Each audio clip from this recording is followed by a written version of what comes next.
real deserving of a pay-per-view. You've got MMA fighters, you've got an MMA fight in a ring. Don't know if that's going to work, but I'm guessing it will. It's too young for Brad. I don't remember my Brad. But yeah, man. Tune in. Fox, thank you so much for the time, sir. Appreciate it, Fox. Just want to take him to the store, man. I think I could fit on the Toys R Us. We'll take the Toys R Us. Maybe like Build-A-Bear. TK Maxx. TK Maxx. TK Zoomies, dude. Hey, guess who's in the ring? El Cucuy, Tony Ferguson, the former UFC interim lightweight champion, making the boxing debut. And wait, like we've talked about so much today, MMA fighters crossing into the boxing waters has had very mixed results. But those that have succeeded, what makes them victorious? I think if you have a natural aptitude for boxing, and it's something you did in your youth, and it's something that you wanted to do, Tony's talked about that, how he wanted to box. I mean, that was his first love. He wanted to be a boxer. And his father didn't let him, but he's got to move over, right? There's a big show going on here, I don't even know. But that was something he wanted to do. And obviously, Tony's striking does play up to a bit more of a boxing transition. You take away the kicks, take away the wrestling, and his striking is a bit unorthodox, but I think it's such a good marriage between him and MMA and him and boxing, especially what he does in a fight. He breaks you. He breaks your will. He's never stopping. He'll walk forward with whatever you got. And if you're still there, he's going to put it on you more and more and just drown you. There's a legendary photo of all of Tony Ferguson's opponents, right? Picture of their faces. The carnage that he causes on guys like Donald Cerrone, Anthony Pettis. You know, some of the best of the best that Tony Ferguson has made look like roast beef. But I do want to sort of note how the effectiveness is still there with the power, right? Knocked down Michael Chandler in many people's estimations, knocked down Bobby Dream in many people's estimations, excuse me. Justin Gaethje had a knockdown on him, so I think that when people look at this streak that he's on, granted it's not fantastic, but there are glimpses, there's lights, exactly. A lot of the moments have been the chance. A lot of the things that he can bring to boxing, his game, his ability to strike, uppercuts, straights, hooks, everything else. It's more than just a mentality with Tony, right? Yeah. When Tony gets in, it's mental, how he wants to break you is mental. His physical doesn't matter again. And he'll probably tell us the same thing. If he's hurt, it doesn't matter. I'm going to go through you anyway. You've hurt me, maybe win a couple rounds, it doesn't matter. I'm going to go through you. And it's just never say die, never. Look at this, we got a running the ropes here. By the way, I love that. Hey, there you go. He's embracing the ring, man. He's embracing the ring. The ropes.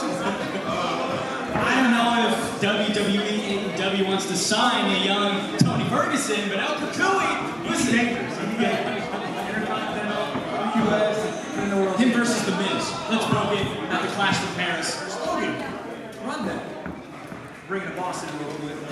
By the way, I love that Tony's rocking the stars and the stripes. Yeah. For his shorts here. Well, talk about someone rapping the stars and stripes. Max Taylor, back inside our booth here. El Cucuy, Tony Ferguson, an MMA legend, and now here he is fighting on Misfits. This is fantastic. El Cucuy, Tony Ferguson in a Misfits ring right now. We got Rockhold over here. Look at his face.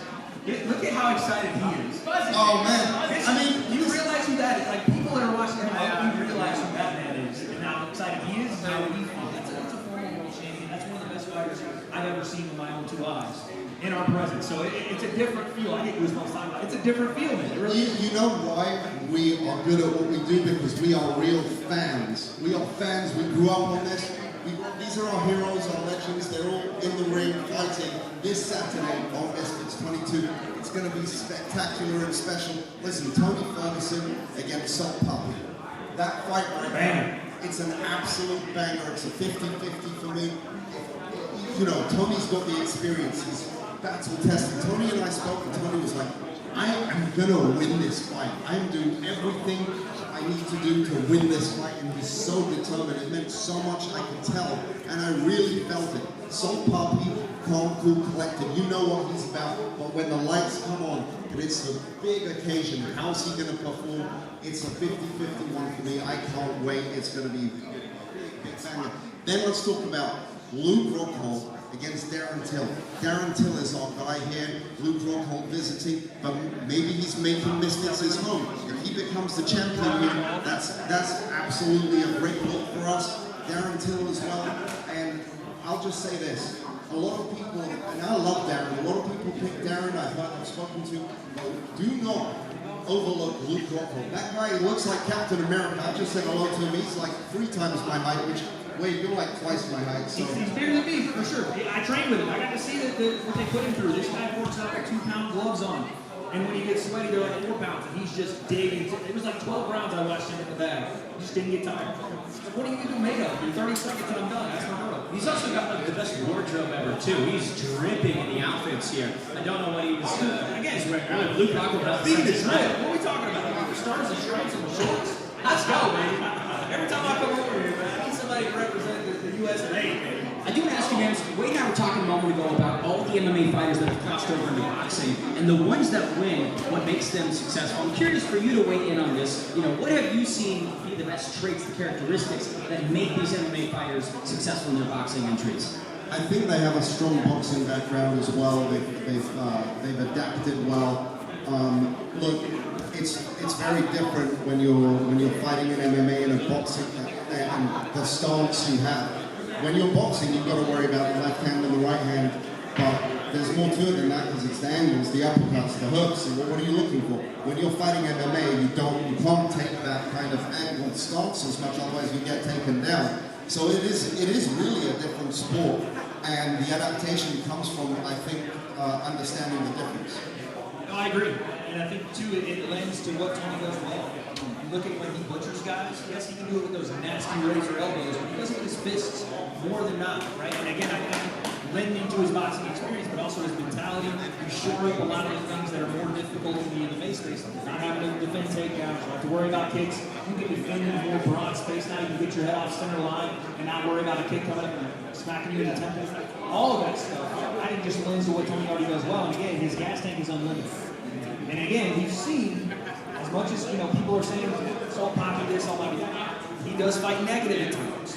Right? He does fight and get a little bit complacent in moments. And I think if you do that to Tony Ferguson, that's a nightmare way to happen. That's when El Kukui comes out. That's when he starts looking at his chops and going, oh, I got you. And that's when the fight changes.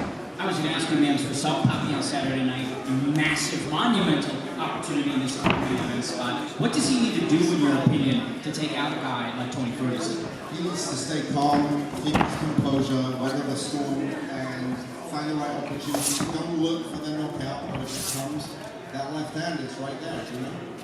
I just got to say, you would not be able to pass. I saw a swim move. Yeah, look at the style, look at the agility. I saw a swim move. You do that in football. Tony's a multi-sport athlete. He's talked about it before, right? Football, baseball, boxing, MMA.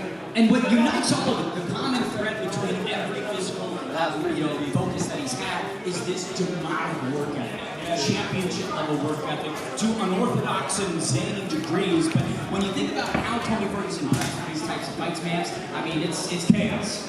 Oh yeah, I mean, I just got tired thinking about it, to be honest with you. So it's another level. I was actually thinking about, I think he posted on his Instagram one time, of him puking after a workout. Imagine the level of workout that's going to be to make this man puke. Because for me, I'm like, first 30 seconds of jump rope, give me a bucket.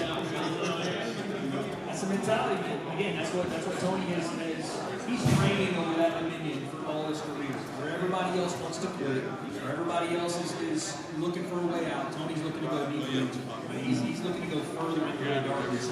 Again, I think this is another opportunity for him to show people that mentality, the physicality when it comes to all these and just being a skill set directly in boxing. It's going to matter. Last one I got for you, Vince, for right now is about the results over the last couple of years for Tony. We talked about showing the world something, right? I think that now is the time for